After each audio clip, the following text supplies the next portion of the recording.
Salut à tous et bienvenue sur le podcast de la prod. Je suis Jean-Baptiste Lalo, producteur, et dans chaque épisode, je vous propose de rencontrer des actrices et des acteurs du monde de la production, dans les domaines de la pub, du clip, de la fiction et des autres formats vidéo. On parle de leur parcours, de leur métier et de la production. J'espère que ça vous plaira. Bonne écoute. Salut Morgane. Hello. Je suis ravi de t'accueillir dans le podcast de la prod.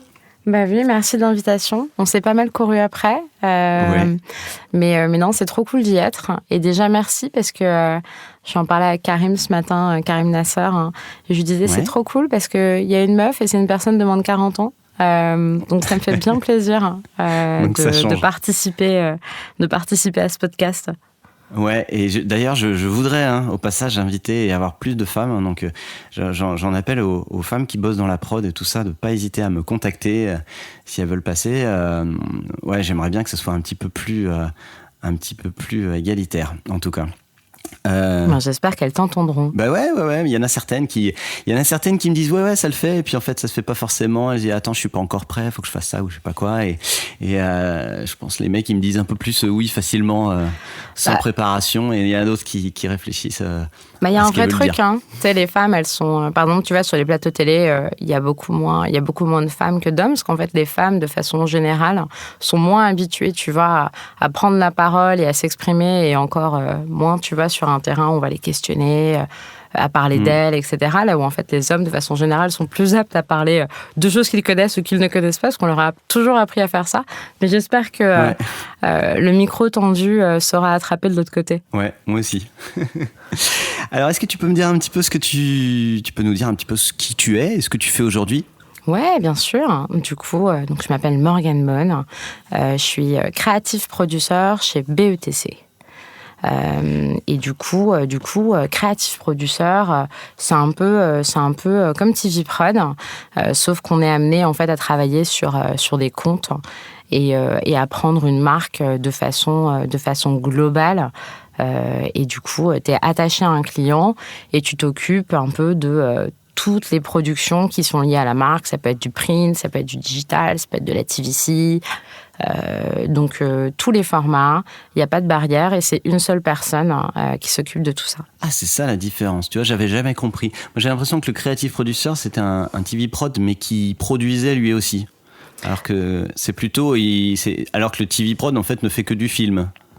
C'est ça ? Chez BETC, en tous les cas, et même dans les agences de façon générale, il y a un truc un peu ancien où tu avais les achats d'art d'un côté qui s'occupait vraiment du print, et de l'autre côté, tu avais la TV prod qui s'occupait du film télévisé de façon un peu archaïque. C'est une vision un peu vieille. Ouais. Et du coup, effectivement, chez BETC, il y a eu cette volonté d'avoir des gens qui soient associés à des comptes, et du coup, d'avoir une vision qui soit globale, de briser les barrières.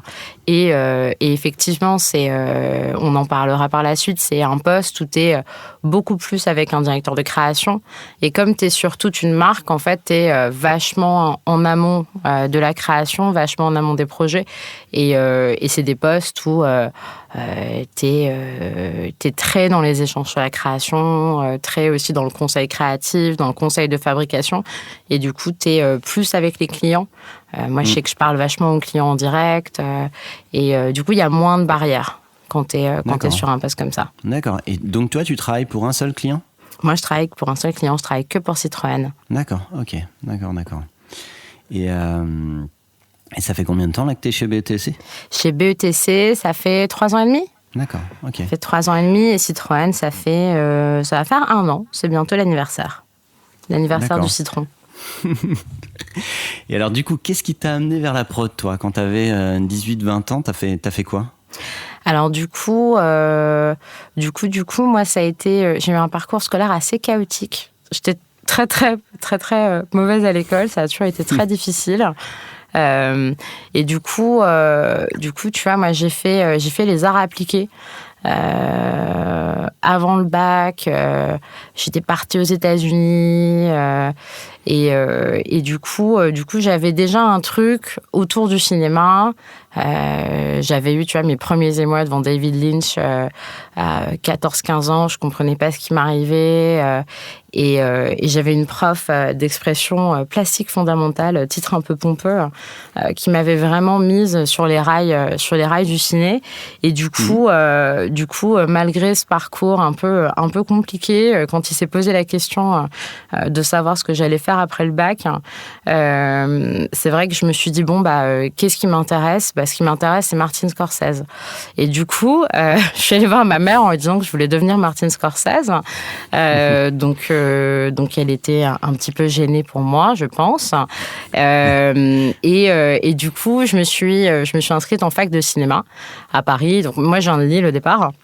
Et du coup, je suis partie, le bac en poche, je suis partie avec mes 2 chats à Paris, faire une fac de cinéma. Et du coup, tu vois, à l'époque, je passais, je pense, tu vois... J'avais pas beaucoup d'heures de cours, tu vois. Je pense qu'en fac de ciné, ils appellent ça, tu as la licence pré-chômage. Et du coup, en fait, t'as que des cours d'analyse filmique où en fait tu regardes des films toute la journée. Et le reste du temps, j'étais. Licence pré-chômage, c'est chaud quand même. Ouais, c'est chaud. Je crois que c'est le premier truc qu'on m'a dit quand je suis rentrée, le premier amphithéâtre. Bienvenue en licence pré-chômage. Ah, genre, c'est les profs carrément qui te disent ça, quoi. Ouais, c'est les profs qui disaient ça. Oh putain, c'est chaud. Ouais, non, c'est un... Et tu te dis, quitte à être au chômage plus tard, autant regarder plein de films et tout apprendre. Et du coup, en fait, je basculais entre les ciné-clubs, brûler mon pass UGC à force d'aller au cinéma en permanence. Et voilà, et du coup, j'ai analysé, je regardais tous les films. J'étais passionnée de cinéma hollywoodien des années 70. Et du coup, je faisais que ça. Et en fait, au même moment, moi, je sortais avec un réal et je me suis mise un peu à réaliser des films. J'ai fait un documentaire à l'époque sur un truc un peu chelou. C'était sur une maison communautaire psychiatrique. Et du coup, j'ai fait ça. Je faisais de la taufe aussi. Et en fait, j'étais vachement dans... comment est-ce que je fabrique une image ? Et le fait, tu vois, d'être avec un réal, du coup, je montais mes films moi-même, j'étais vraiment dans les caméras, et c'était... Et là, tu me parles de la période pendant ta fac, là, ou ouais, c'était pendant après ? la fac. Non, c'était pendant la fac, je faisais ça. Ça te laissait du temps. Ouais, non, vraiment, t'avais pas beaucoup d'heures de cours. Et du coup, je faisais ça à côté. Et je me rappelle, j'ai eu une période où je voulais devenir DP pour Red Bull Media House, tu vois. Et du coup mon DP, donc directeur de la photo, tu veux dire. Ouais. Je voulais absolument faire ça. Et du coup, je me souviens, je leur envoyais des CV. Et j'étais prête, tu vois, à partir en Autriche avec des moon boots, être dans des hélicoptères, à toucher des caméras. C'était mon truc. Et j'ai eu une grosse phase comme ça où je voulais être DP. Et en fait, comme je continuais, tu vois, à sortir avec ce réal et que lui faisait des projets ici et là, en fait, j'ai commencé à me rendre compte que ce qui m'animait vachement, c'était de pouvoir l'aider à faire ses projets. Et à côté, je pense que tu vois, j'avais une crainte. J'avais hyper peur, tu vois, de me planter. J'avais hyper peur qu'on regarde mes trucs. Et je pense que j'étais pas prête, tu vois, à être réal ou à être DP ou à être photographe, tout ce que tu veux. Et en fait, assez naturellement, tu vois, je me suis dit, en fait, accoucher des talents, c'est peut-être ce qui me plaît.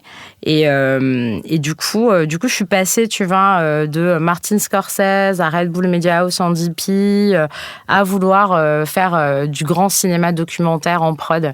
Et du coup, je voulais produire La Marche de l'Empereur 2. Et en fait, je me souviens, j'avais harcelé Bonne Pioche pour qu'il me prenne en assistante de prod à l'époque. Ça n'a jamais marché. J'ai été très déçue. Ils n'ont jamais répondu à toutes mes sollicitations.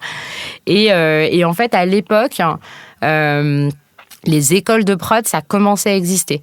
Et moi, du coup, j'ai fait l'INA. L'INA qui venait d'ouvrir, genre, je pense, 1 an avant, un master de prod. Et du coup, j'ai fait cette école-là. Tu vois, c'était un concours, machin, nan. Et du coup, j'ai appris, tu vois, à faire un devis, à faire des plannings, à comprendre le financement d'un film. Et ça, dans ta licence cinéma, t'avais pas du tout vu ça ? J'avais de l'économie du cinéma. Mais c'était vraiment... Rien que le titre du cours, franchement, ça donne pas envie. L'économie du cinéma. C'était horrible. Ça a l'air hyper généraliste. C'était terrible. En plus, c'était le mardi soir à 21h. Donc, en fait, c'était vraiment complètement imbitable. Et normalement, on n'avait pas. Quand même de cette juste avant d'aller sur ton master, là, ce côté licence, là, tu vois, donc t'as fait une fac versus une école un peu plus technique, un peu plus appliquée. Tu t'étais posé la question, c'était une question de sous, c'était pourquoi t'allais à la fac? Non, c'était pas une question d'argent. Je pense que j'étais complètement perdue en fait quand j'ai passé le bac. Je savais pas, je savais pas du tout où je pouvais aller. Je me sentais un peu désabusée, tu vois. Donc moi, j'étais prête à aller à Sciences Po si en fait j'avais une école. Et c'est mes parents qui m'ont dit non mais qu'est-ce qui te plaît en fait? Et du coup moi je connaissais pas la Fémis, tout ça. J'en avais pas entendu parler, donc tu vois, j'ai pris Paris 7, Diderot, école de cinéma, et en fait, quand il s'est posé la question de faire une école plus technique, moi j'avais déjà basculé dans finalement je veux plus être directrice de la photo, je veux faire de la prod. D'accord. Et donc c'est à ce moment-là que tu as choisi d'aller dans un master de prod. Exactement. C'est ça, d'accord. Et alors il est bien ce master? Non, franchement, c'était canon. C'était canon parce que c'était lié, tu vois, donc c'est une école d'État. Donc en fait, t'avais plein de producteurs qui étaient nos profs, qui étaient de la télé, du cinéma, du documentaire. Donc c'était des personnalités complètement différentes. Et c'était hyper enrichissant. Et en fait, tu pouvais faire plein de stages. Donc c'était chambé. Et en fait, je pense que j'étais la seule à pas vouloir faire du cinéma. Tu vois, là où en fait, avant, je voulais être réal de ciné. Quand en fait, il s'est posé la question de faire de la prod, je voulais pas du tout faire de la prod de cinéma. Parce que pour moi, je me disais que j'allais être l'assistante d'un producteur pendant 15 ans. Et en fait, l'idée, juste me déprimait complètement. Et du coup, je me suis dit, non. Et puis, de toute façon, tu veux faire la marche de l'empereur. Donc, il faut que tu fasses de la télé. Et du coup, tu vois, j'ai fait mes premiers stages. Je les ai faits, dans des boîtes de documentaires, dans des agences de presse. Et où, tu vois, je bossais avec des journalistes. Parce que, tu vois, j'avais toujours ce truc technique. C'est-à-dire que je pouvais être en mode... J'ai une idée et en même temps, je peux être avec le réal, je peux toucher des caméras et je peux aller en montage. Et en même temps, je peux essayer d'être un peu dans la prod. Et en fait, je me suis fait chier comme un rat mort au final parce que la prod en télédocumentaire, en fait, tu prends des billets de train. Beaucoup de billets de train. Et l'économie, en fait, est assez souvent la même parce que les financements sont les mêmes sur les chaînes de télévision. Et du coup, j'avais l'impression que je faisais un peu tout le temps le même film à 120 000 €. Et du coup, je m'ennuyais un peu. Et en fait... Et c'est quoi ce film à 120 000 €? C'est quoi en gros comme type de docu, durée, nombre de jours de tournage, tout ça? Le nombre de jours de tournage, ça peut dépendre, mais typiquement, si tu prends un 52 minutes qui passe sur France 2 ou sur M6, à l'époque, c'était ces budgets-là. Et en fait, t'avais une partie du CNC qui était tout le temps la même, t'avais le montant de la chaîne qui était tout le temps la même, et du coup, je me faisais chier, quoi. Et en fait, quand t'es assistant, en fait, je te dis, tu fais pas les rendez-vous au CNC, c'est pas toi qui vas te bagarrer pour vendre un truc. Et t'allais même pas sur les tournages? Non, parce qu'en fait, sur les tournages, quand t'es sur des petits trucs en docu, quand t'es en docu ou en télé, en fait, c'est souvent le journaliste qui part tout seul. Et du coup, il est tout seul avec sa cam. Et du coup, c'est un petit peu rasoir. Même dans ces prix-là, tu vois, je pensais qu'à 120 000 balles, tu avais quand même une équipe avec un ingé son, un régisseur, quoi. En fait, souvent, tu vas avoir, c'était des JRI, tu vois. Donc les gars avaient ils avaient leur cam, ils partaient avec leur ingé son, tu vois, et c'était tout. Ils avaient un fixeur, tu vois, qui calait les choses pour eux. Et puis, tu avais Morgan Bone qui prenait les billets de train. Et en fait, c'était très peu intéressant. Qui faisait le plus relou du truc, quoi. Exactement. Le plus relou du projet, c'était toi. Ouais. Donc du coup, j'ai pas fait ça longtemps. J'ai pas fait ça longtemps. Et en fait, à l'époque, j'avais un pote à moi qui était parti bosser dans une agence à Londres et qui m'avait dit non, mais essaye la pub. C'est des fous, faut que t'essayes. Au moins, ça bouge. Et du coup, j'ai commencé à bosser dans une boîte de prod en pub à ce moment-là, tu vois, donc chez Quad, Fighting Fish à l'époque. Et là, en fait, tu vois, j'ai surkiffé parce qu'en fait, je faisais un métier par jour. C'est-à-dire que je pouvais faire de la régie, j'avais un talkie-walkie, donc en fait j'ai l'impression d'être la reine du monde. Le matin, tu vois, le matin on me demandait de fabriquer des petites statues en 3D pour Just Dance. L'après-midi j'étais avec mon talkie-walkie en train de bloquer le pont de Bercy. Et puis après il fallait que je fasse des croque-monsieur. Et puis après il fallait que je jette des paillettes sous la caméra parce qu'en fait on n'avait pas de SFX. Et puis à 21h il fallait trouver du pain poil âne parce que l'égérie elle était pas contente et machin. Et en fait c'était tout le temps des tournages, c'était tout le temps une énergie, tu vois, qui était dingue. Et moi, j'étais refaite. J'ai fait ça quelques mois, tu vois, et ça a été hyper. Comment t'as fait justement enrichissant. pour passer de cette prod de documentaire télé à une prod de pub? C'était pas compliqué la transition? Bah non, pas du tout. Enfin, pour trouver, je veux dire, comment est-ce que t'as trouvé je pense aux gens qui se diraient que c'est difficile de rentrer dans une prod de pub. Bah non, parce qu'ils cherchaient des assistants. Ils cherchaient des assistants et en fait, tu vois, je suis rentrée assistante moins. Et en fait, je passais mon temps, tu vois, à écouter toutes les conversations de tous les producteurs. Parce que Quad, c'est assez gros quand même. Et du coup, dès que j'entendais un mini truc, j'essayais absolument, tu vois, de mettre le grappin dessus. Je les entendais galérer sur un décor et du coup, je sautais sur l'occasion. Je rêvais d'être en PPM à l'époque, tu vois, j'étais folle. C'était le Graal. Donc les PPM, donc les réunions interminables de préparation des projets, quoi. Les trucs Exactement. Exactement. Donc tu vois, à l'époque. J'ai fait ça et après je me suis retrouvée, je me suis fait rappeler par tous mes petits copains de l'école qui étaient devenus réal un petit pouille et qui commençaient en fait et qui eux avaient vu que j'avais fait de la prod et en fait je suis tombée dans un sombre moment de ma carrière qui a duré très peu de temps heureusement où en fait je devais produire et dire produire entre guillemets des clips de rappeurs de Marseille. Donc ça a été une faste période. Donc j'ai mis beaucoup de ressources à faire disparaître tous ces éléments d'Internet. N'essayez pas de chercher, ça n'existe plus. Mais pourquoi c'était une mauvaise période? Mais c'était parce que c'était des rappeurs avec des tatouages tribaux sur les épaules, avec une vision de la femme, tu vois, qui était catastrophique. Mais après, c'était hyper marrant. C'était hyper marrant parce que tu avais 800 € et qu'il fallait faire un clip. Et du coup, tu faisais tous les métiers du monde. J'avais même pas assez de thunes pour me payer un talkie-walkie. Mais voilà. J'étais avec le DP, s'il y avait un DP, tu vois. Ça, c'était avec le Steadicammer. Tes anciens potes de promo, c'est ça? C'est ça, mais en fait, souvent, les réals, c'était mes potes de promo. Et après, eux, ils avaient réussi à ramener un Steadicammer, à ramener un mec du son, à ramener machin. Et du coup, j'ai fait ça, mais pas longtemps. Et en fait, complètement par hasard, je me suis retrouvée en agence où, je sais plus, j'avais répondu à une annonce pour être assistante TV prod chez Prodigious.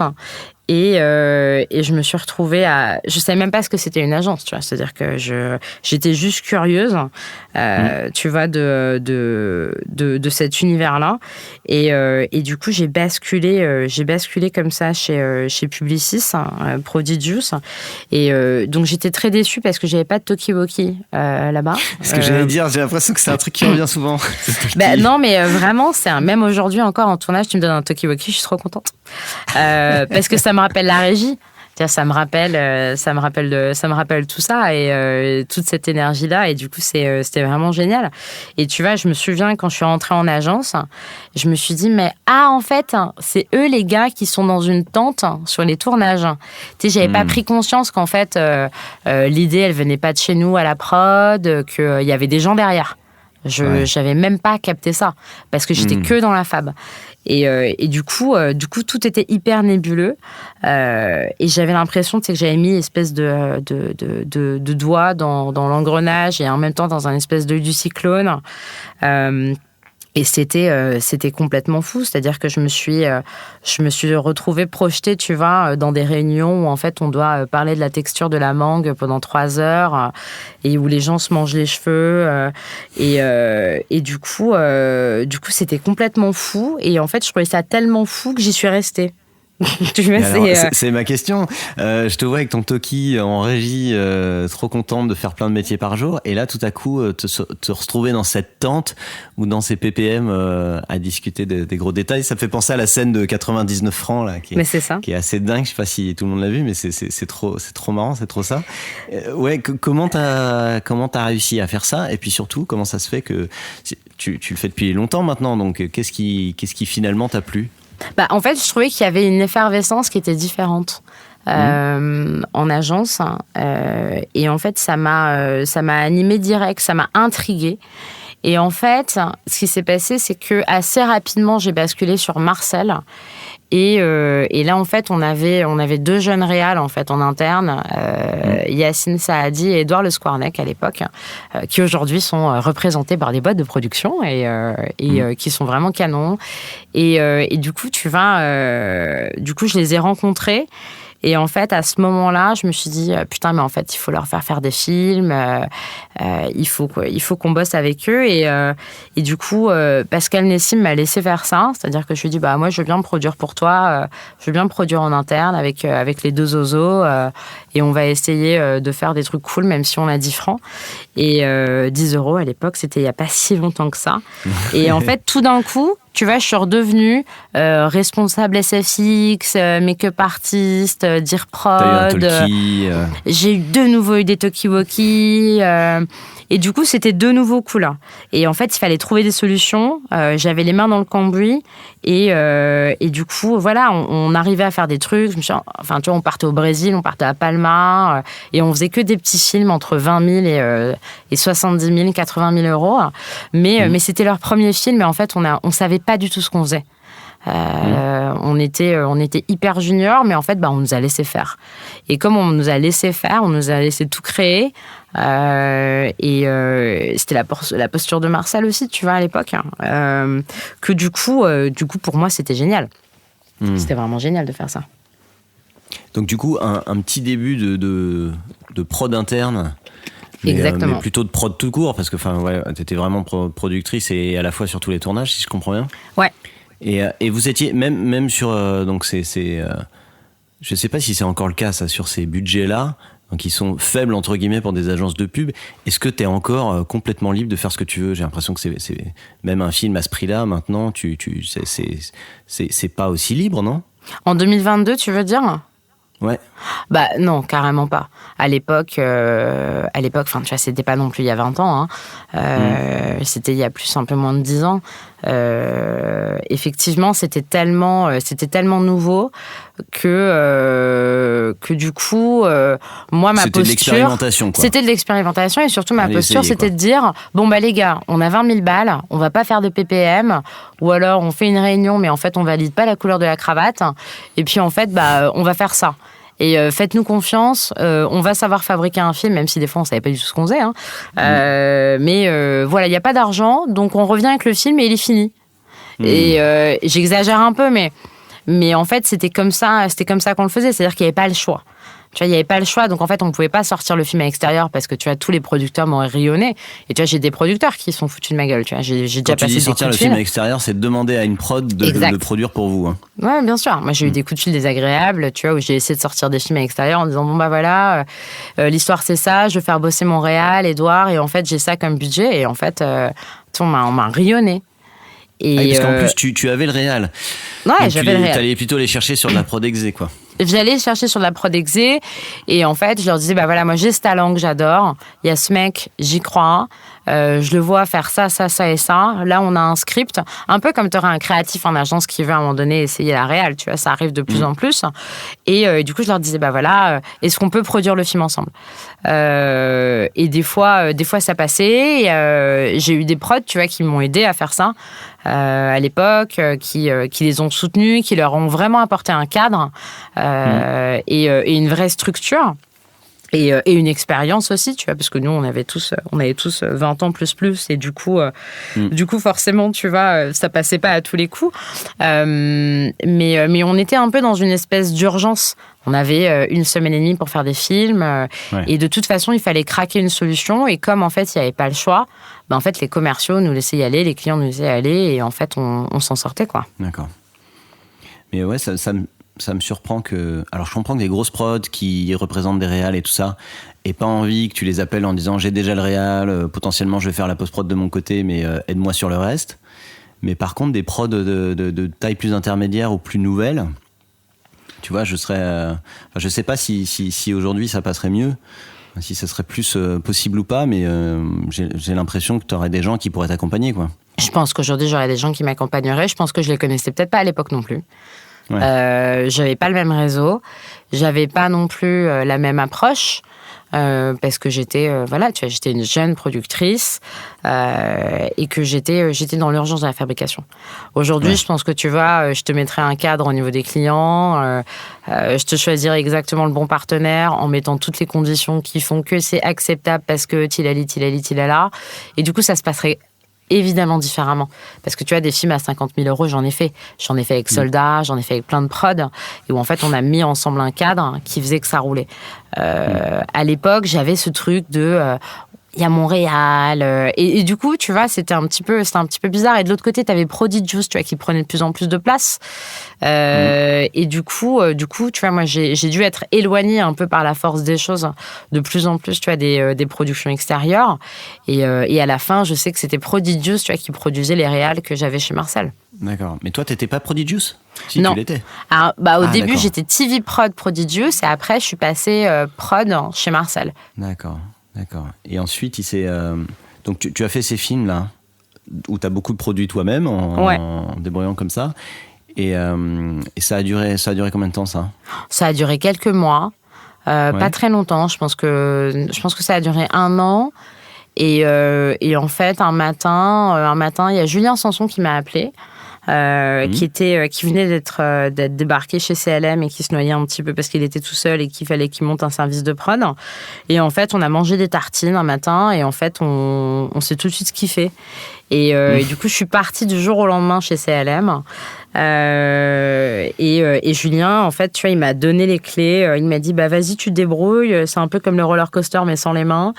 Et ça a été un énorme coup de foudre parce que Julien, il était désorganisé, il était impertinent. Et moi, j'étais un rayon de soleil, j'étais hyper organisée. Donc, en fait, on était un espèce de match made in heaven. Et du coup, on s'est vraiment trouvés. Julien, que j'ai, pour ceux qui ne font pas le rapprochement, que j'ai eu dans l'épisode 8 du podcast. Exactement. Que j'ai reçu aussi et qui m'a raconté toutes ces histoires de poissons panés avec Luc Besson. Exactement. Donc là, c'est pas les poissons panés, c'est les tartines, mais il y a eu une scène un peu similaire pour monter un truc tous les deux. Ouais, oui. Et en fait, Julien, il a été vraiment déterminant parce qu'en fait, le truc qu'il m'a appris, Julien, c'était qu'il fallait jamais venir voir les gens avec des problèmes. Et il m'a dit, si tu vas voir les gens, il faut que tu aies des solutions. Et en fait, Julien, il détestait les TV prod. Parce que tu vois, il avait été lui-même producteur, dire prod, en prod, et du coup, il avait une image de la TV prod qui était vraiment catastrophique. Et c'est un peu le problème de ce poste, tu vois, qui a un peu mauvaise réputation, malheureusement.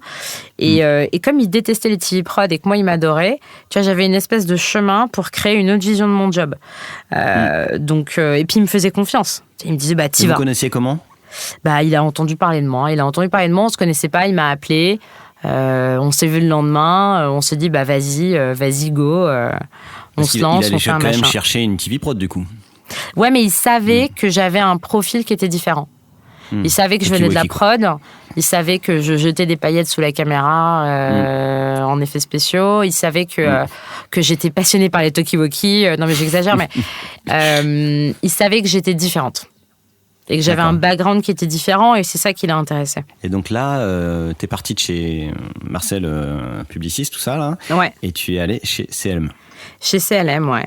Et voilà, où je savais, tu vois, qu'avec Julien, mon but, c'était, fallait que j'arrive à Z, qu'il me laissait toute l'autonomie possible, et qu'il allait me voir, il allait me regarder emprunter tous les chemins possible et imaginable, me planter, me prendre 12 murs, mais qu'il allait me soutenir et qu'à un moment donné, j'allais rebondir et que j'allais savoir exactement, en fait, plus rapidement quel chemin je devais emprunter et que je devais, voilà, éviter de cacher des choses sous le tapis. Alors, pourquoi tout ça ? Parce que tu dis qu'il allait voir, limite t'accompagner, tout ça, mais toi, t'étais déjà TV prod et productrice, en fait. Ouais, après, j'ai basculé sur des budgets beaucoup plus gros. D'accord, j'ai basculé. C'était une question de budget. Ouais, c'était différent, tu vois, quand même. C'est-à-dire que j'étais... et puis tout ça s'est passé super vite parce que, tu vois, j'étais assistante de prod.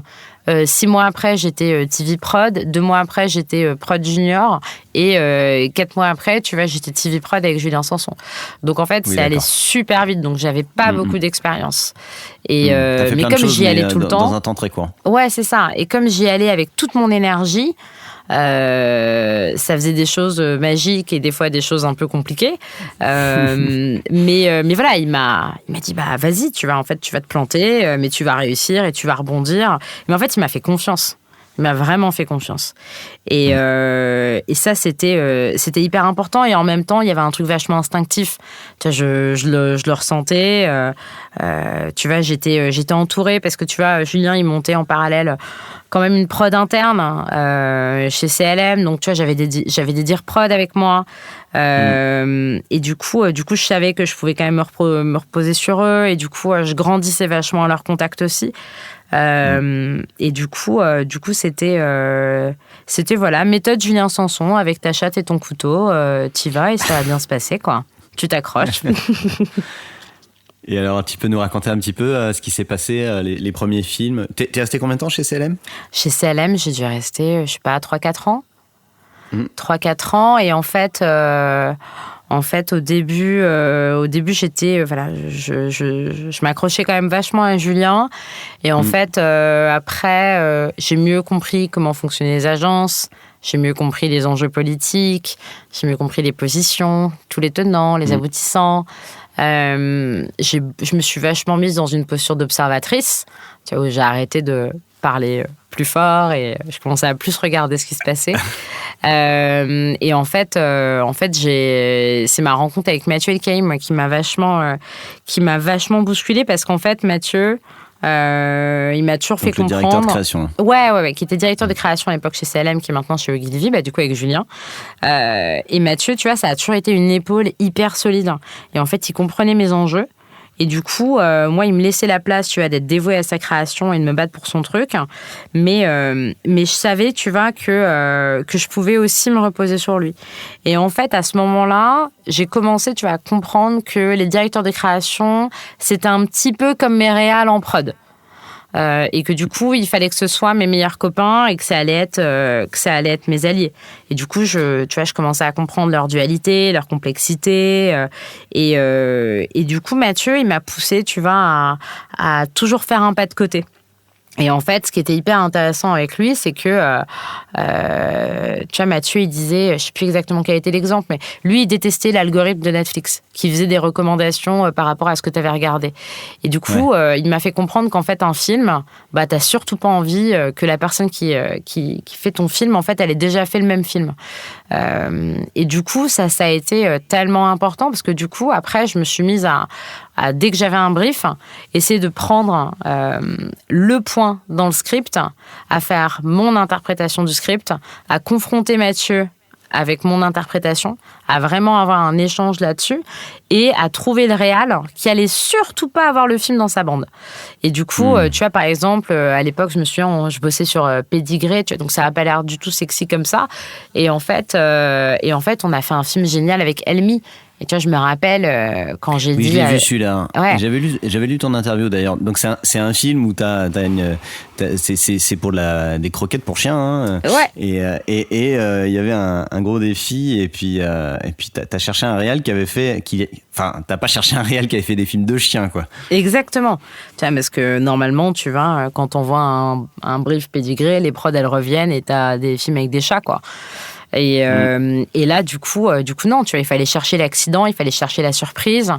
Et là, du coup, tu vois, c'est devenu hyper excitant parce que c'était une nouvelle facette de mon métier. Quelle partie du script, à quoi je m'accroche pour retourner la création et en faire un objet inattendu. Et alors ça, c'est hyper louable, c'est hyper intéressant ce que tu racontes de regarder les choses différemment et de justement transformer un peu ce que le DC a créé et que ça soit vraiment différent en fait une fois que c'est un film. Hein. C'est super intéressant, mais est-ce que tu as l'impression que c'était spécifique à toi, Mathieu, Julien, tout ça à cette époque-là et que c'est pas est-ce que c'est vraiment un truc qui existe dans les agences? Est-ce que c'est quelque chose qui est fait de chercher un réal qui n'a pas fait déjà le film qui est écrit? En vrai, c'est un truc de personnalité. Et c'est un truc de chemistry, c'est un truc de bataille. Parce que ce que j'ai fait à l'époque avec Mathieu, je le fais aujourd'hui chez BETC sans aucun souci. Toi, tu veux dire que BETC est aussi ouvert à ça? Mais complètement. Et en fait, BETC... Donc ça dépend vraiment du TV prod. Ouais. Quoi. Si BETC m'a appelé, si Stéphane Xiberas m'a pris sous son aile, c'est parce qu'il sait qu'à chaque fois, je fais un pas de côté. Et que je vais réfléchir à justement là où ça va être intéressant. Parce qu'en fait, sinon, on fait tous le même film et en fait, on crée des intelligences artificielles où en fait, ça remplace le logo à la fin, tu vois. Ça n'a rien d'intéressant. Donc en fait, il faut créer de la valeur et la valeur, elle est là-dedans. Donc non, ça a été... Après, c'est pas toujours facile parce qu'en fait, il y a beaucoup de producteurs, tu vois, qui m'ont toujours dit, mais en fait, Morgane, t'es sûre qu'on peut aller là? Parce qu'en fait, c'est quand même Pédigré, ton client, ou c'est quand même, je sais pas, Saint-Hubert. Est-ce que tu penses vraiment qu'on peut aller là et qu'on peut mettre ce type de réal là? Et moi, je les ai vachement poussés aussi. Parce que c'est vrai qu'ils n'étaient pas beaucoup challengés. Ils n'étaient pas beaucoup bousculés par les services de TV Prod. Ils n'étaient pas beaucoup remis en question. Et à l'inverse, tu te dis, comment ça peut passer, quoi? T'as quand même envie que ça passe, quoi, quand t'es producteur et que tu réponds à une compétition. Tu prends un risque. Tu te dis, vas-y, moi je mets toutes mes billes sur un truc et en fait, c'est Morgane Bone dans telle agence qui m'a dit qu'il fallait y aller et en fait, ça se trouve, je me plante. Ça dépend sans doute du TV alors. Ça dépend beaucoup du TV. Si tu tombes sur un TV qui justement veut le film qui passe et le film qui a déjà été fait, tu vas pas faire ta même proposition, quoi. Complètement. Après, c'est un truc d'envie. Tu vois, moi, je sais que, tu vois, travailler à la Poste, ça n'a jamais été hyper intéressant et ça m'intéressera jamais de faire mon métier de cette manière-là. Et que justement, j'ai envie de me bagarrer. Quand tu dis travailler à la Poste, j'imagine, c'est que tu veux dire que tu veux pas faire la factrice qui distribue le courrier, les infos entre le client et la prod, quoi. C'est ça, exactement. Tu vois, si à un moment donné, tu as un brief de la part de ton DC et qu'en fait, tu envoies le script en pièce jointe et que tu n'ajoutes pas ta vision, derrière, en fait, les boîtes de prod, elles vont faire leur propre interprétation, renvoyer un truc, tu l'envoies au DC, il dit oui, non, merde, mais en fait, toi, tu n'as rien ajouté dans l'équation. Ouais. Et ça, c'était de impossible. Valeur ajoutée à chaque étape. C'est ça. Et ça, c'était impossible pour moi. Il fallait que j'ai un rôle. Tu vois, fallait que j'ai une importance dans tout ce calcul-là. Et voilà. Après, ça n'a pas toujours été évident. Mais voilà, les prods, elles m'ont toujours fait confiance. Quand je leur ai dit, je te promets, on va aller là, il faut aller là, elles m'ont suivi. Des fois, elles prenaient quand même une alternative, une autre piste en me disant, si jamais ton truc, ça passe pas, je te propose quand même ce gars. Et souvent, je le présentais même pas. Et derrière, Mathieu me faisait confiance aussi. Donc après, c'est de la force de conviction. C'est comment tu le racontes à ton client. Et quand t'as quelqu'un comme Mathieu, quand t'as Julien, quand t'as moi, et quand t'as les producteurs qui en fait sont hyper excités et hyper animés à l'idée qu'en fait t'amènes le script ailleurs et que tu challenges le truc, forcément, tu vois, derrière, t'as tellement d'énergie que les choses elles roulent. Je me rappelle quand j'ai appelé Mounia sur le Pédigré, elle était là, ah ouais, t'es sûre tu veux Almi? Et j'étais là, ouais, non, je te jure, je veux Almi. T'es là, ok, on va essayer. Hein, Mais voilà, c'est les accidents qui sont vraiment devenus ma vraie passion chez CLM. D'accord. Et non, mais c'est hyper intéressant cette façon de dire tiens comment je fais un pas de côté, comment j'amène quelque chose d'un peu surprenant quoi. Et du coup t'as pris ces années-là, t'as pris petit à petit du coup confiance là-dessus sur comment défendre un truc justement original. Je crois que ça t'arrives. Tu semblais dire que tu te sentais débutante en tout cas. Je me Comment sentais... tu apprends ton métier et en même temps tu dis à tout le monde non, moi ma vision c'est ça quoi. Alors il est vrai que j'ai une tendance, j'ai toujours été comme ça, c'est-à-dire j'ai toujours beaucoup parlé, et même si j'étais pas forcément sûre de ce que je disais, j'étais dans mon rôle où en fait il fallait que tout le monde soit convaincu par ce que j'étais en train de dire. Donc t'arrives avec des solutions. Mais au-delà des solutions, en fait, je me disais, même si en fait des fois ça pue un peu, si toi t'y crois vachement et que tu le racontes hyper bien, sur un malentendu ça passe. Ouais. Et voilà, et après t'acquiers de l'expérience et tu grandis. Mais en fait c'est tellement dans l'échange, c'est tellement dans la relation que tu peux avoir avec tes producteurs, que tu peux avoir avec les réalisateurs, avec ton DC, avec Julien, qu'au final, en fait, les choses, elles roulent. Et tu vois, si c'était pas le réalisateur, tu vois, je sais qu'il y a beaucoup de films sur lesquels, tu vois, je vais appeler une prod et j'appelle même pas par rapport à un réal. J'appelle parce qu'en fait, je sais que c'est le producteur qui va, avec moi, être la bonne personne pour craquer le truc. Et c'est pour ça que je te parle vraiment de chemistry dans ces relations qu'on a ensemble et comment en fait on se fait confiance et on est dans le même bateau et si on se fait confiance et qu'on est aligné sur la vision, ça va rouler. D'accord. Et donc t'as fait ça pendant 3 ans chez CLM, c'est ça ? 3-4 ans, et après Mathieu est parti, donc j'ai eu le cœur brisé, et du coup je suis partie. T'es partie avant que l'agence ferme du coup ? Juste avant, 1 an avant que l'agence ferme. Julien est parti juste après moi, et en fait pile à ce moment-là, il y a Fred Jeunesse qui m'a appelé. Et qui lui avait pris, je sais plus quel était le poste exact, parce qu'on a beaucoup de noms assez pompeux dans les agences, sur les patrons de la production.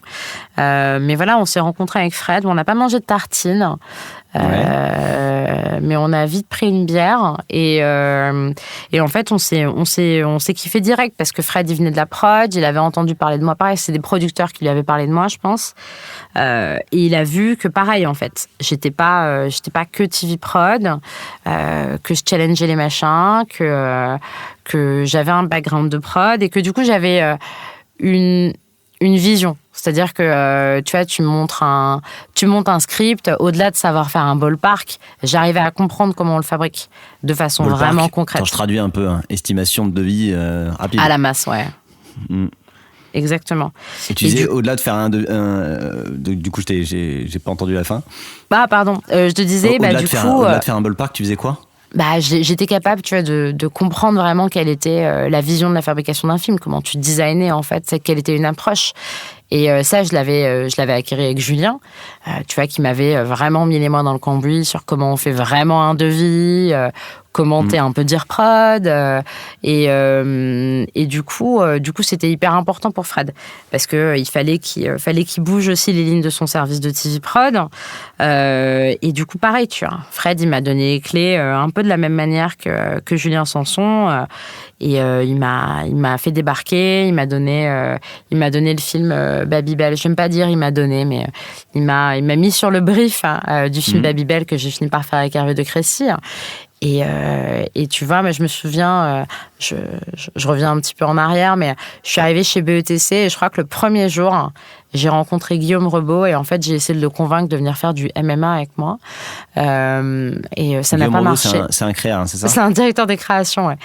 Et en fait, de là est née une incroyable amitié et une incroyable histoire d'amour au travail où on ne s'est plus jamais quitté, tu vois, avec Guillaume. Parce que de la même manière que j'avais une relation hyper forte avec Mathieu, où vraiment, c'était le mentor et je suivais son chemin, je suivais la lumière de Mathieu.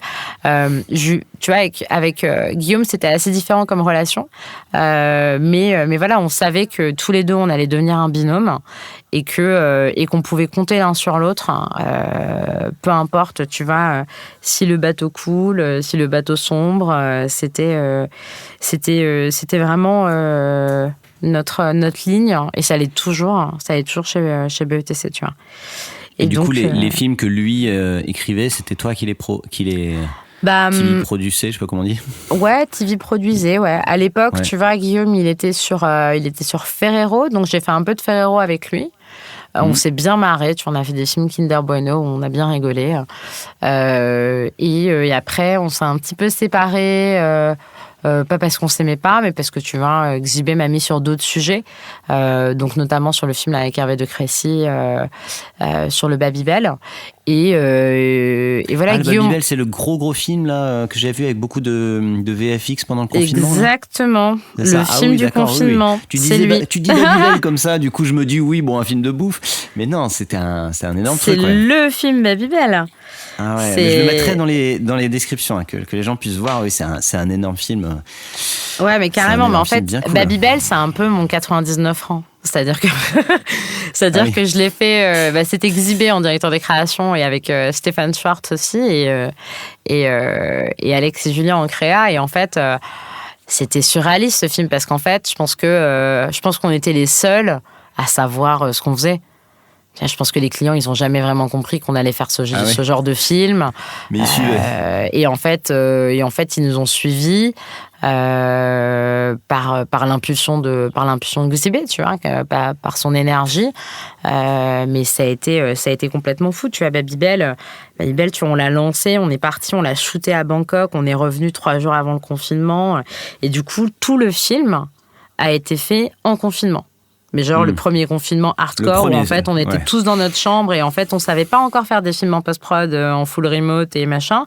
Et ça a été hyper dur parce que déjà la vente de ce film a été très compliquée. La prod a pas été évidente parce qu'on n'avait pas beaucoup de temps. On avait de l'argent mais pas assez.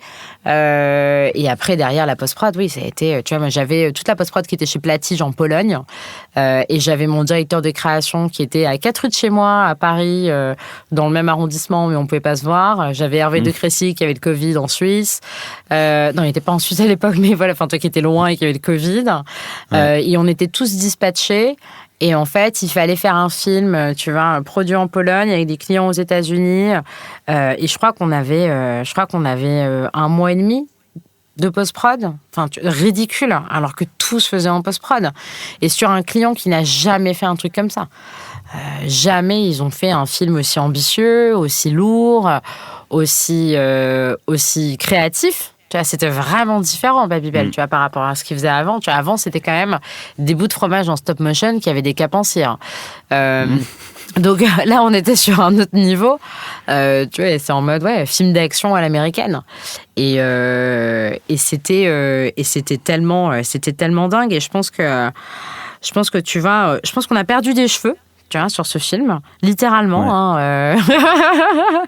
Mais et je me souviens, tu vois, je pense qu'avec Stéphane, on a fait une dépression postpartum après le film à la livraison. Comme si on avait accouché, et en fait, on avait l'impression, tu vois, qu'on n'allait plus jamais vivre d'émotions intenses, que en fait, le meilleur était passé, et c'était hyper dur. C'était hyper dur. Énorme baby blues à ce moment-là. Et en même temps, expérience avec un décès, tu vois, absolument exceptionnel, hyper brillant et vraiment main dans la main. Je pense que, tu vois, si mon décès à ce moment-là, Stéphane Schwartz, n'avait pas été mon binôme, on serait mort. Parce que tu vois, je pense qu'on passait 12 heures au téléphone par jour alors qu'on était à 3 rues l'un de l'autre, à se fader les clients dans la journée, les 2 heures de call avec les commerciaux le matin pour prendre les retours clients de la veille, les 4 heures de débrief avec Platige et avec Hervé de Crécy.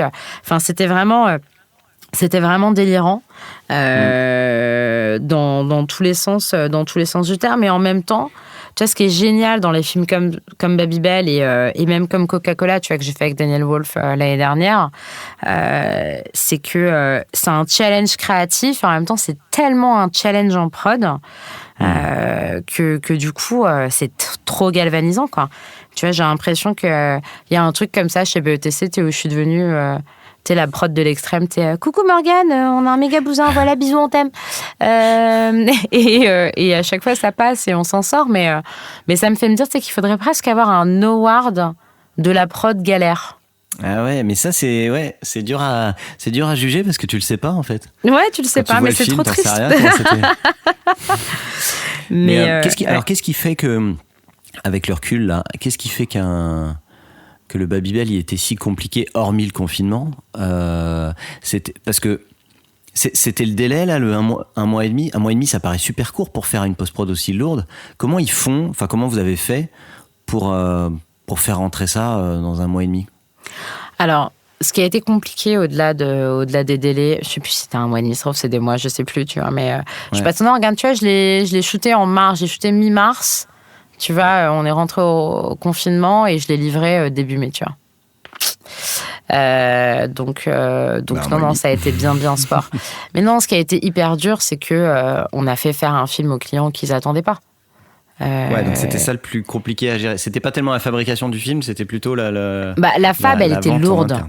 La fab, elle était lourde. Et en vrai, si t'es pas métal en orga, tu meurs.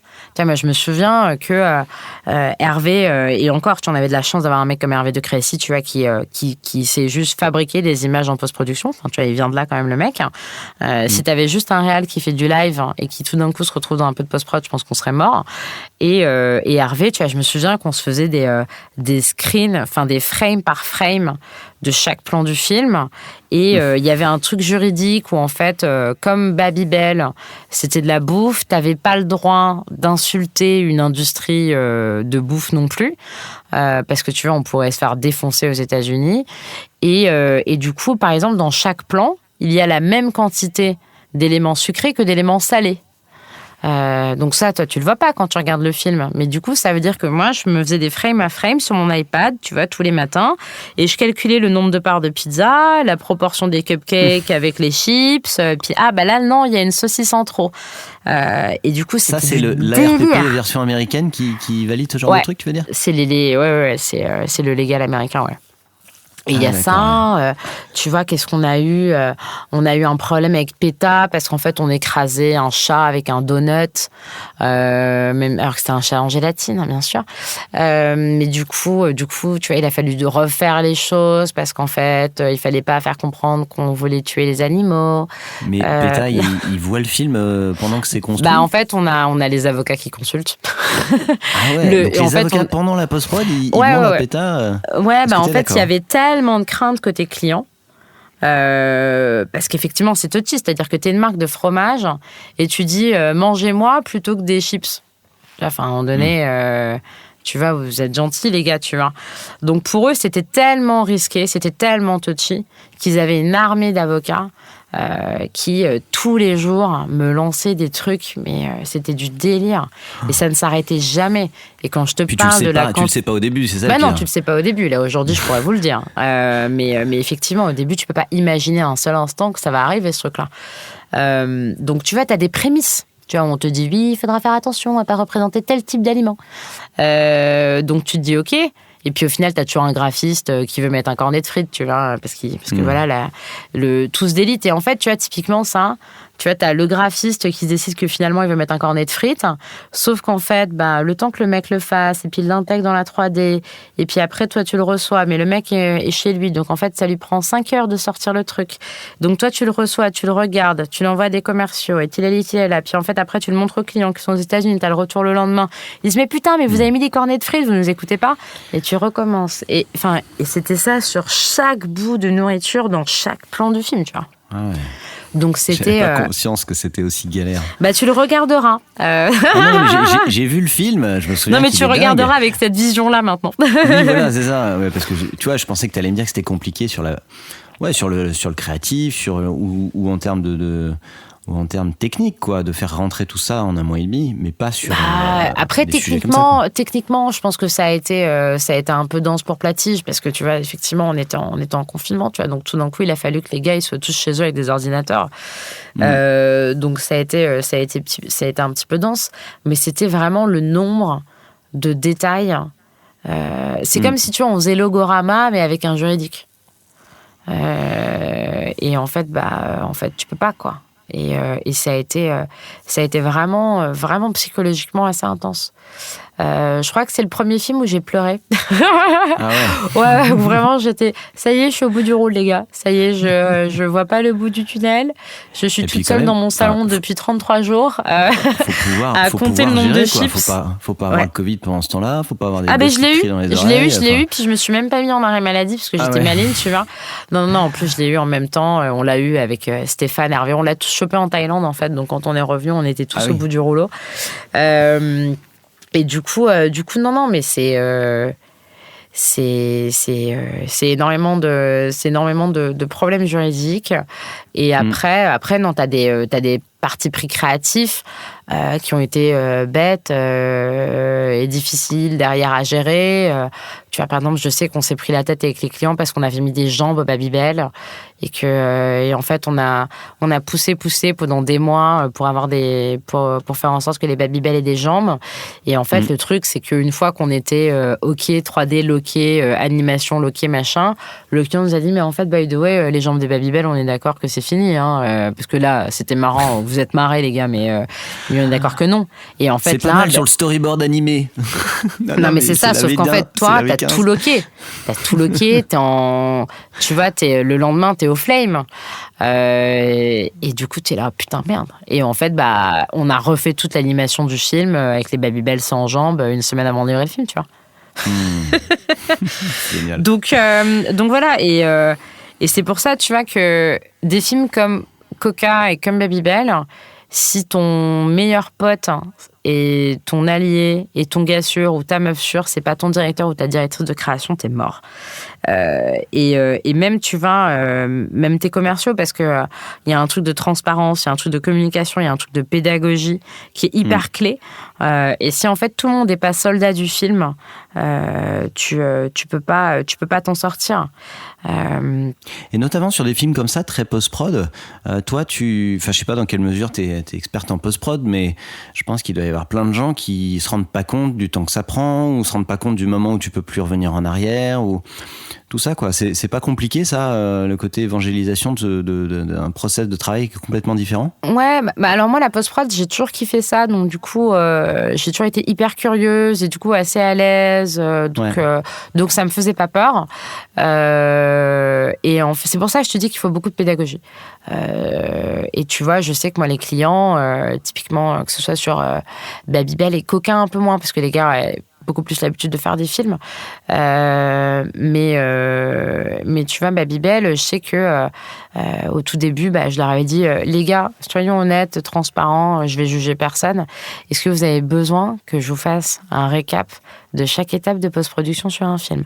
Oui, très bien, on va le faire. Et du coup, je sais que moi, j'étais tout le temps dans les discussions avec les clients, mais tous les jours. Parce qu'en fait, eux, ils voyaient quelque chose qui correspondait ou qui correspondait pas, tu vois, à ce qu'ils avaient envie de raconter pour la marque. Et moi, j'étais là pour leur dire, écoutez, les filles, on en est plutôt là. Et en fait, là, si on fait ça, les implications, ça va être ça, ça, ça et ça. Là, vous voyez, on a passé telle étape. Et puis là, on va passer là. Et puis après, la next step, c'est ça. Alors, tu vois, des fois, ça passe. Et en fait, elles comprennent, par beaucoup de pédagogie, beaucoup de communication, beaucoup de transparence, comment, en fait, le process fonctionne. Et après, des fois, en fait, ils te disent, mais moi, j'en ai rien à foutre de ton process, cocotte, tu vas me retirer les jambes des Babybel. Mais il faut s'armer de patience et de pédagogie avec eux. Et le truc, c'est que il y a tellement de barrières, tu vois, qui ont été faites par les agences, par les commerciaux, parce qu'en fait, on essaie de tous, tu vois, de préserver notre job et de se donner vachement d'importance et de dire, moi, j'ai une responsabilité, c'est mon client. Moi, j'ai une responsabilité, c'est ça, c'est la création, moi, c'est la TV prod, moi, c'est ceci, moi, c'est cela. Et en fait, du coup, il y a beaucoup de barrières, alors qu'en fait, Tu vois, et en fait, on le fait hyper bien sur Citroën. Sur Citroën, chacun est à sa place. Tu vois, moi, j'ai des commerciales qui sont brillantes en marketing. Moi, j'y connais rien. Mais en fait, à partir du moment où on est en prod, je peux parler au client en fait en permanence. Et le client, il m'appelle sur mon portable, il n'y a pas de souci. Et en fait, on se dit les choses. Ouais, et ça va vite. Et ça va vite, du coup. Et puis, s'il me dit qu'il ne comprend pas, je lui explique. Tu vois, et tout va bien. Et en fait, les choses. Alors, justement, j'en arrive là. Donc, après ça, t'es passé creative producer que sur Citroën. Exactement. C'est ça ? Ouais. Exactement. Et ça fait, tu m'as dit, il y a 1 an et demi ? Ça fait 1 an, ouais. Tu vois, on a fait le Coca avec BETC London l'année dernière. Et juste après ça, Stéphane Xiberas, tu vois, de qui je suis assez proche et qui m'a fait confiance. Tu vois, c'était lui derrière le Babybel, c'était lui aussi derrière le Coca, et du coup voilà, ça me permettait de retrouver Guillaume, qui était directeur de création sur le compte, et lui, ça lui permettait, tu vois, de remettre, tu vois, un petit coup de fouet dans la marque, de fabriquer, enfin, d'induire une nouvelle manière de fabriquer les films sur Citroën. Et Stéphane, il voulait absolument justement que je sois hyper en amont de la création. Donc, tu vois, typiquement, concrètement, qu'est-ce que ça veut dire ? Guillaume et moi, en fait, on est ensemble tout le temps. Donc, c'est tic et tac. Donc, que ce soit de l'écriture du script, au plans board, à la vente au client, au call avec la prod, au shoot, à toutes les séances de post-production, à la livraison, on est tout le temps ensemble. Et en fait, on est tout le temps dans l'échange. On est tout le temps dans la recherche de la compréhension de l'autre. Et en fait, moi, je découvre pas les choses, en fait. C'est-à-dire que dès que Guillaume, il a une idée, il me la raconte. Il m'appelle, il fait « Ah, j'ai créé un truc, c'est ça ». Et du coup, tu as d'un côté la vision de la marque qui est géniale parce qu'en fait, quand tu bosses comme une marque sur Citroën et que tu es responsable de toute la fabrication, de tous les prints, de tout le digital, de toute la TVC et que du coup, tu es en train d'essayer de changer un petit peu le tone and style de la marque, moi, créativement, tu vois, en termes de réflexion sur la cinématographie, ce que ça veut dire sur la musique, j'adore parce que tu vois, ça me ramène à des amours que j'ai toujours eus. Et de l'autre côté, tu souffres pas, en fait, du côté loup solitaire du producteur, parce qu'en fait, quand t'es TV prod en agence, t'es vachement seul, quoi. Tu vois, c'est-à-dire que t'as des gens, t'as des gens qui écrivent des scripts, et puis après, ils les vendent aux clients, ils mettent souvent 8 mois à les vendre, et une fois que c'est vendu, ils envoient un brief par mail, tu vois, au boss de la prod, et toi, t'es appelé sur un brief. Mais tout est déjà écrit, tout est déjà vendu, et du coup, on dit, il faut faire un devis pour dans 20 minutes, merci. Et c'est beaucoup ça en agence, et c'est assez dur parce que tu as tout le temps l'impression que tu es au bout de la chaîne et que de toute façon les choses retombent sur toi, et c'est vraiment vraiment psychologiquement assez intense. Et moi, c'est le truc qui est le plus difficile en agence, je pense, mais qui est plus du tout le cas aujourd'hui parce qu'effectivement avec Guillaume, voilà, quand il a une idée, il m'appelle, il me la raconte. Je lui dis si déjà il y a un truc éthique, tu vois, où des fois je lui dis en fait Guillaume, en 2022 tu peux pas dire ça. On a une responsabilité en tant qu'agence, en tant que fabricant d'images, en tant que créateur d'idées, et de montrer autre chose, de raconter d'autres choses. Tu vois, je parle des meufs, tu vois, je parle de tout ça, de toute évidence. Et surtout, ok mec, par contre, je pense que tu vois, par rapport à tel film qu'on avait fait, et puis je pense que là, le client, il nous avait dit qu'il aurait grosso merdo telle enveloppe, du coup, j'y crois pas trop. Ou alors, ok, j'y crois, mais putain, mais t'as raison, mais en fait, il faudrait tel réal. Et tu vois, avec Guillaume, je sais que là, tu vois, on avait fait des films avec un réal, ça s'était super bien passé. Et du coup, les films d'après, on les a écrits. Enfin, c'est lui qui écrit, c'est pas moi, hein, tu vois, je suis pas CR. Mais je sais que quand il les a écrits, je lui ai réinsufflé l'idée de faire une continuité avec tel réal et de vraiment mettre la teinte de tel ou tel réalisateur dans son écriture. Et du coup, ça le nourrit. Moi, derrière, je sais directement si en prod ou pas, ça va le faire. Donc, en fait, derrière, j'arrive pas vers les clients en leur disant « Coucou, ça coûte 500 000 € de plus. Tada !» Tu vois, t'as une marge de manœuvre et t'as des marges d'erreur aussi. Hein, parce que quand t'as la vision d'un réal et quand t'as la réalité du terrain, c'est toujours une confrontation. Mais il y a peu d'accidents, en fait, aujourd'hui. Donc je comprends le truc de t'es impliqué plutôt dans les créas et c'est hyper intéressant cette idée du duo d'essai prod. Mais justement, dans ces moments-là, vous incluez pas quelquefois des réals aussi plutôt dans le process? Genre, tu parlais des 8 mois pour vendre l'idée. Est-ce que discuter avec un ou deux réals 8 mois avant, plutôt que ça se fait aujourd'hui, tu vois? Est-ce que c'est pas intéressant d'avoir une vision de cette partie-là aussi? Alors, je pense que sur certains sujets, ça peut être intéressant. Et tu vois, je pense plus à des choses que j'avais fait chez CLM où c'était tellement particulier, c'était une écriture tellement différente que du coup, on impliquait en parallèle des discussions avec les clients. Maintenant, dans l'industrie automobile, je te recommande pas de faire ça parce qu'en fait, les choses se font et se défont. Surtout avec le Covid, avec l'impact que ça peut avoir sur l'industrie automobile, la disponibilité des voitures. Il y a beaucoup de choses qui changent. Et ce que va faire une autre marque de voiture, du coup, ça va avoir une implication sur ce que toi tu fais. Et du coup, il y a un gros cimetière des idées. Et du coup, si je me mets à impliquer des prods et des réals dans mon truc, en fait, ils vont craquer, les gars, quoi. Ils vont craquer. Tu parlais tout à l'heure de ce que tu peux dire en 2022 ou pas dire, justement, ça me faisait ma transition sur un truc dont je voulais parler. J'ai entendu une série de podcasts, Rugir les lionnes, et dans lequel je crois que tu es intervenu. Ah, mais c'est moi la voix, en fait. C'est toi la voix. Est-ce que tu peux nous en parler un petit peu et qu'on puisse en profiter pour promouvoir un peu le truc?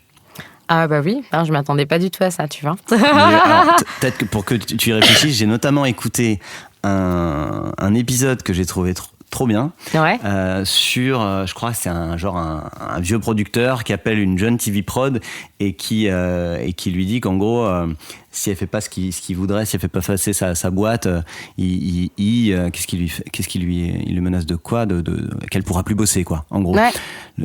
Et cet épisode m'a un peu marqué, quoi, avec il y a plein de punchlines qui, je suis sûr, que tu as dû entendre toi-même. Est-ce que tu peux nous en parler un peu? Ouais, carrément. Ça me met un peu d'émotion parce que c'est un petit peu lourd et ces sujets sont toujours un petit peu difficiles parce qu'on se parle d'histoires de femmes, des femmes qui ont vécu ça. C'est-à-dire que tout ce qui a pu exister dans Rugir, tout ce qui a pu être raconté, ce sont des choses que des femmes nous ont racontées. D'accord, c'est basé que sur des... C'est basé que sur des choses réelles. Donc tu vois, moi par exemple, j'ai pas de souci à faire mon coming out. Moi, il y a plein de choses dans l'épisode que tu viens de citer qui sont des choses qui me sont arrivées, des choses qui m'ont été adressées. Donc du coup, c'est ouf, hein. C'est la gorge un peu lourde et un peu nouée. Ouais, excuse-moi, non, mais il n'y a pas de souci. Franchement, j'encourage vraiment les gens à aller écouter au moins cet épisode-là ou d'autres, parce que t'as des trucs qui sont un peu hallucinants, quoi.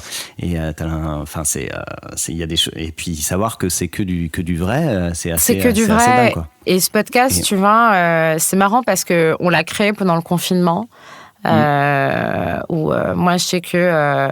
Moi, j'étais hyper intéressée par le podcast, par l'idée d'écrire un podcast. J'adore l'écriture, tu vois. Donc c'était un truc et en même temps, on recevait beaucoup de témoignages. On a toujours eu beaucoup de témoignages hyper lourds, hyper compliqués, hyper intenses. Et je pense que, tu vois, il y a pas mal de séances de psychothérapie pour se remettre des choses que tu peux entendre, en fait, de ce que les femmes ont pu vivre, en fait, dans les agences. Je suis désolée, parce que c'est intense. Et du coup, tu vois, ce podcast, on l'a créé pendant le confinement, ce moment où, en fait, on était toutes... moi, j'étais dans mon Babybel en même temps, tu vois, donc je faisais ça la nuit. Et en fait, on était toutes un peu toutes seules. Et c'était un moment de se retrouver. Et effectivement, on a fait une première saison et on en a fait, je crois que l'épisode dont tu fais référence, c'est la saison 2. Où vraiment le regard a été porté sur c'était sur les personas masculines. Donc la première saison était sur des femmes qui racontaient des expériences avec, dans une certaine entreprise, c'était sur une seule et même entreprise, et la seconde saison était sur ces hommes. Et je pense que cette série, tu vois, de podcast, elle a fait beaucoup de bien. Moi, je sais que j'ai pas mal d'hommes, en fait, en réalité, qui m'ont appelé. Quand Rugir est sorti, déjà, il y a beaucoup de gens qui ont reconnu ma voix et qui m'ont écrit, qui m'ont dit « Mais c'est pas toi, la voix de l'intro, cette voix grave, un peu. » Et j'ai dit « Si, c'est moi. » Et du coup, moi, j'ai eu beaucoup d'hommes qui m'ont appelé et qui m'ont dit « Mais en fait, merci, parce qu'en fait, ça a été un putain d'électrochoc. » Et en fait, j'ai été ce mec-là. J'ai été... il le reconnaissait ouais. J'ai été ce mec, en fait, qui a fait prendre de la cocaïne à une meuf. Pas que c'était lui dans l'épisode, mais en fait, c'est des choses qu'ils avaient, en fait, fait dans leur life, qu'ils avaient juste intégré comme étant naturel dans leur vie. J'ai eu un comportement de merde avec mon assistante. J'ai été un décès de merde avec telle personne. Et ça a été le plus fort. Parce que bien sûr, t'as des femmes... T'as des femmes qui t'écrivent, t'as des femmes dont on raconte l'histoire et qui sont de toute évidence bouleversées et fières qu'on puisse porter leur histoire et que ce soit fait, je pense, avec autant d'élégance et de justesse que cette production. Et vraiment, je pense que ce qui m'a remarqué le plus, c'est les mecs, ouais.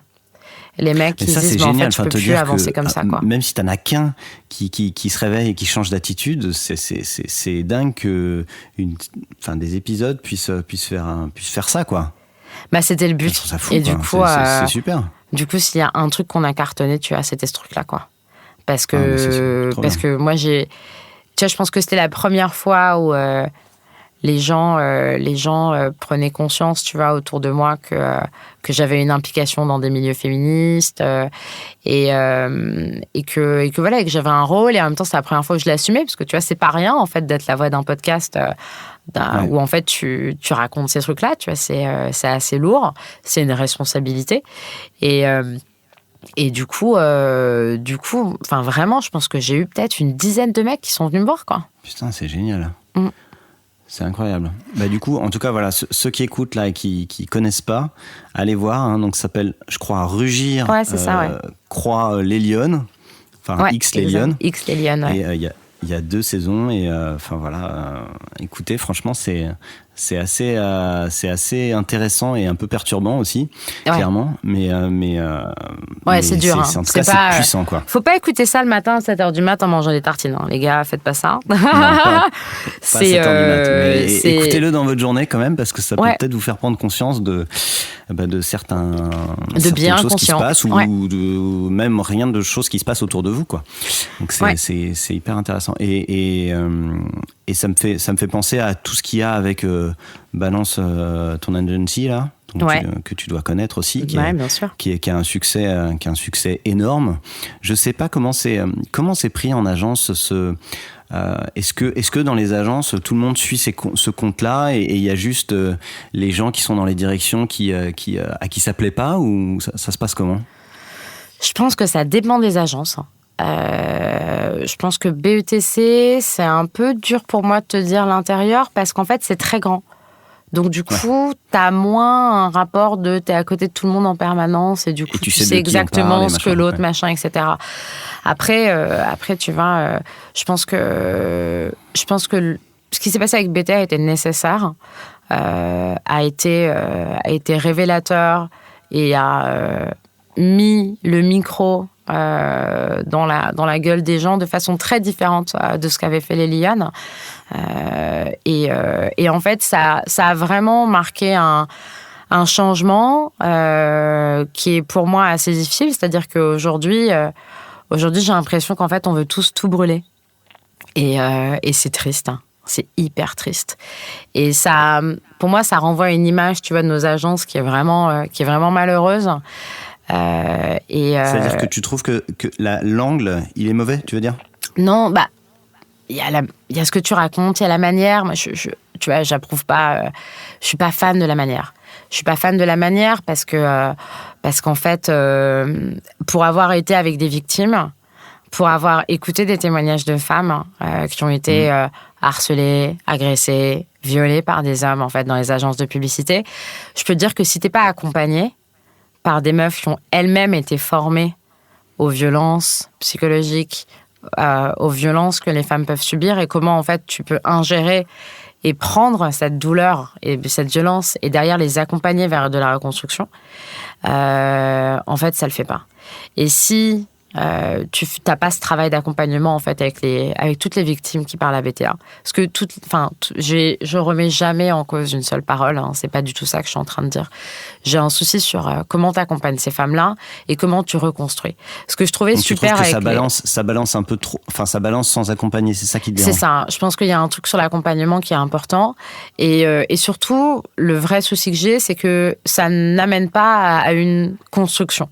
Ce que je trouvais intéressant dans le projet des Lyonnes, c'était que, en fait, à un moment donné, on avait envie de construire. On avait envie, tu vois, on a fait l'état des Lyonnes avec la ACC, on avait envie que les agences soient plus saines. Tu vois, on n'a jamais dit qu'il fallait tout brûler, on avait envie que, les talents de nouveaux talents puissent émerger, que de nouvelles voix puissent arriver. Et en fait, BTA, ça a tout brûlé. BTA, ça a pas amené un chemin de construction avec les agences et c'est ça qui est regrettable aujourd'hui. D'accord. Ok.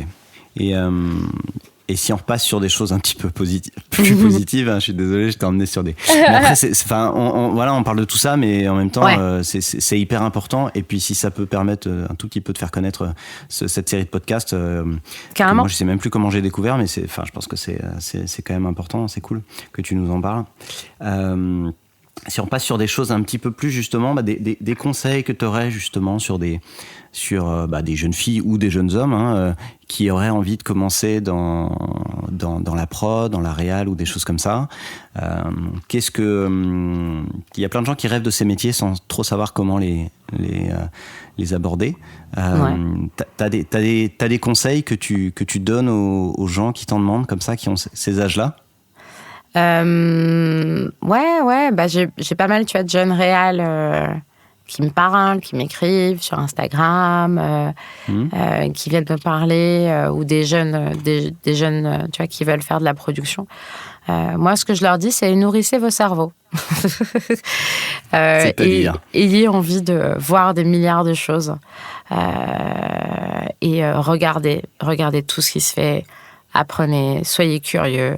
Allez voir toutes les expos photos que vous pouvez, allez rencontrer le plus de personnes que vous pouvez, allez là, allez à Arles, allez là-bas, c'est hyper intéressant, rencontrer des gens, faites plein de stages, allez sur des plateaux, essayez plein de métiers différents. C'est hyper important d'essayer des métiers différents. C'est hyper important quand tu veux faire de la prod, que tu veux faire de la prod en agence ou que tu veux devenir producteur de cinéma, faites de la régie, les gars, quoi. Faites de la régie, en fait, ça va tellement vous donner une vision de comment on fabrique les choses que c'est essentiel. Et voilà, il y a des jeunes producteurs, trouvez-vous des poulains. Trouvez-vous des jeunes talents que vous allez accompagner, que vous allez pouvoir faire accoucher, qui vont être en fait votre binôme à vous.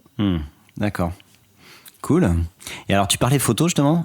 Ouais. Je crois que tu m'as dit que tu étais photographe et que tu préparais une expo. Tu Oui. peux nous en dire un petit mot avant qu'on se quitte ? Ouais, carrément. Alors du coup, Morgane Beaune, photographe aussi, à ses heures perdues. Mais tu vois, la photo, tu vois, quart d'heure promo. La photo, j'y suis revenue, tu vois, parce que bon, là, tu vois, j'ai quitté mes amours. Hein, je suis jamais devenue DOP pour Red Bull, hein, les gars. Et en fait, Scorsese non plus. Martin Scorsese non plus, voilà. Non, et en fait, tu vois, c'est un réal avec qui j'ai bossé en avril. Qui m'a dit sur le shoot, parce que j'arrêtais pas de le prendre en photo, et il m'a dit, il est venu me voir, il m'a dit, mais en fait, tu fais des photos de ouf, meuf. J'ai regardé ton Insta, c'est canon ce que tu fais, qu'est-ce que tu fous, quoi. pourquoi t'es prod? Et du coup, j'étais là, ok. Et en fait, Merci. je suis rentrée. Merci. Bon, après, il est brillant, donc ça m'a touchée. Tu vois, quelqu'un de brillant trouve que mes photos sont cool. Ouais. Et en fait, je suis rentrée à Paris et en fait, j'ai récupéré mon appareil photo, tu vois, qui était en réparation depuis un an. Et en fait, je suis partie à Bali au mois d'avril, avril-mai. Je suis partie 3 semaines toute seule à Bali. Et en fait, je suis allée, pour ceux qui connaissent un peu, je suis allée sur une petite île qui s'appelle Nusa Lembangam. Et en fait, à l'époque, quand j'y suis allée, l'île venait d'ouvrir depuis 2 semaines. Ça faisait 2 semaines que Bali reprenait des touristes sur son territoire et du coup, je me suis retrouvée sur cette petite île qui a été en fait complètement défoncée par le Covid. Et en fait, j'étais toute seule avec mon appareil photo fraîchement retrouvé. Et en fait, un soir, je me baladais sur la plage. C'est les gens qui connaissent sur Jumeirah de Batu. Et en fait, j'avais plus de batterie sur mon portable et je m'étais pas encore trop rendu compte que tout était défoncé par le Covid. Ça faisait genre 2-3 heures que j'étais là et pas de lumière parce que en Asie du Sud-Est, il fait nuit à 17h. Et en fait, le seul moyen que j'avais pour faire de la lumière, c'était le flash de mon appareil photo. Et du coup, je me suis mise en fait à faire des photos de mes pieds et pour essayer de comprendre où je marchais. Et en fait, au fur et à mesure, je me suis rendu compte que j'étais dans des hôtels abandonnés. Et du coup, je me suis dit waouh. Et du coup, j'y suis retournée le lendemain. Et le surlendemain, et tous les jours. Et en fait, j'ai fait une série de photos sur l'impact du Covid à Nusa Lembangam. Donc, ça s'appelle Glory Melancholy. Et l'exposition, elle aura lieu en novembre à la Galerie Soldat, parce que Soldat m'aide dans l'affaire.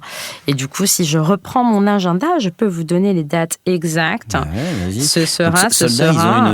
Donc, la ils ont prod, une galerie, Soldat, ouais. Ils ont une galerie dans la prod? Ils ont une galerie dans leur post-prod, ouais. Derrière leur post-prod, ils ont une petite galerie où il y a des photographes, il y a un pop-up store aussi, machin. Et du coup, tu vois, Pierre, c'est un ami depuis plusieurs années. Et en fait, je suis rentrée avec mes photos, mon histoire, parce que tu vois, j'ai écrit sur cette mélancolie, tu vois, et cette gloire passée de l'île, parce qu'en fait, Nusa Lembangam, c'était comme Britney Spears dans les années 90, il y a quelques années, tu vois. C'est-à-dire que c'était le truc, tout le monde allait là-bas, c'était overbooming, il y en avait dans tous les sens.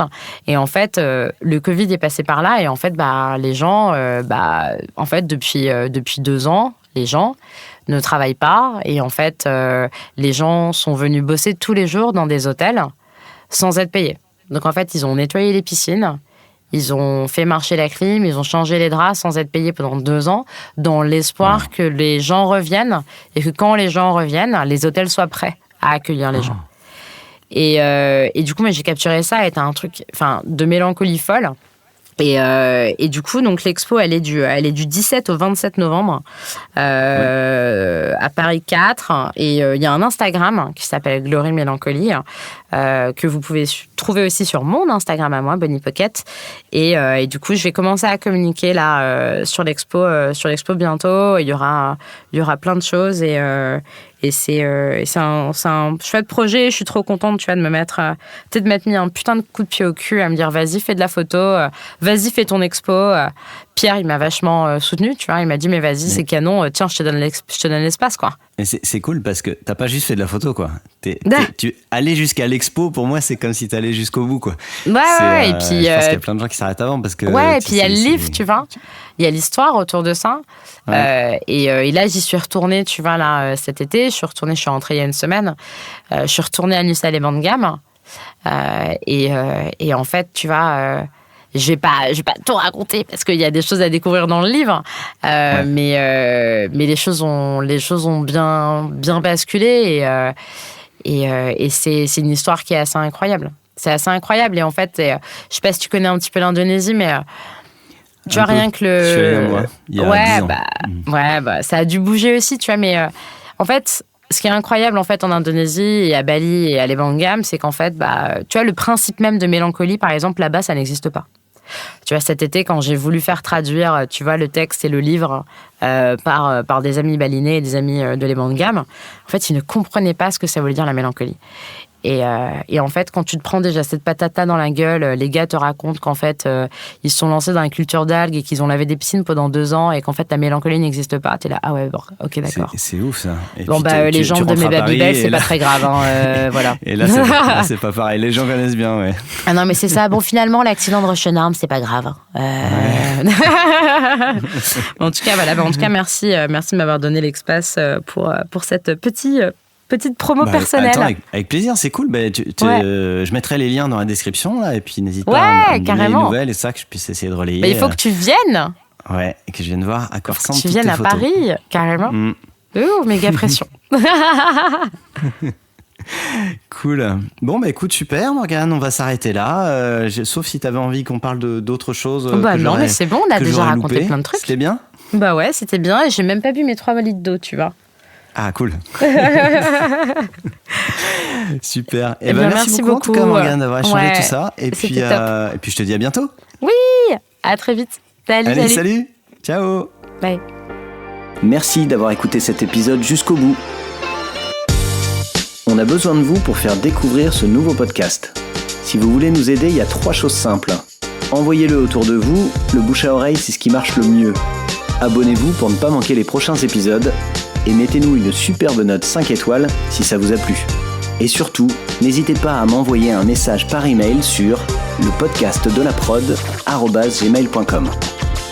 Merci et à très vite.